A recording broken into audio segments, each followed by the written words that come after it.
Very interesting analysis in the Wall Street Journal about Southern Democrats in these Senate seats and how Democrats are having to walk a tightrope between trying to attract black voters but not being affiliated with Obama policies.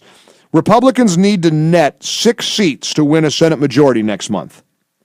Blacks make up roughly 30% of the voting rolls in Georgia and Louisiana, 22% in North Carolina. Wall Street Journal talks about how in Louisiana, Senator Mary Landrieu says President Obama's energy policies are, quote, simply wrong. So these are all Democrats. Senator Kay Hagan in North Carolina has criticized the Obama administration's handling of veterans benefits. In Georgia, Senate candidate Michelle Nunn won't say whether she would have voted for Obamacare or not. These Democrats, like others running in races across the country, are trying to distance themselves from a president who is deeply unpopular among white voters, but if they have any hope of winning, they must try to lock down the voters most loyal to Mr. Obama, African Americans. How Southern Democrats walk this tightrope, says the article, will help determine whether their party maintains control of the Senate.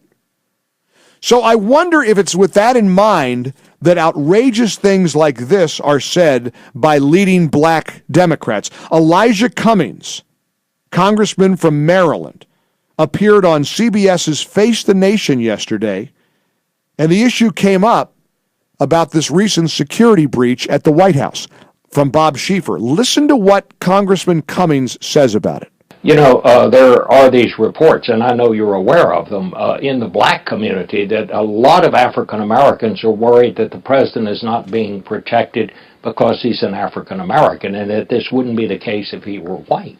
85% of all the African Americans that come to me mention what you just said. Really? Yes, and I don't agree with it, and let me tell you why.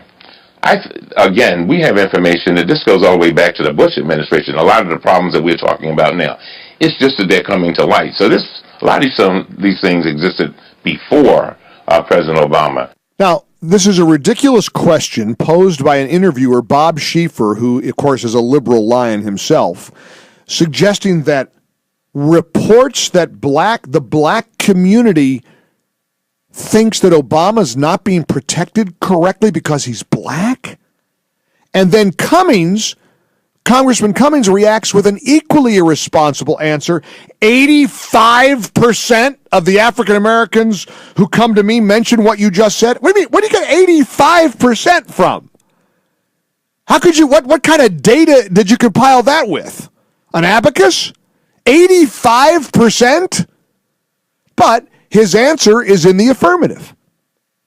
Let me tell you something. If you really think the U.S. Secret Service doesn't do a very good job protecting President Obama because he's a black man, you've got some major, major issues.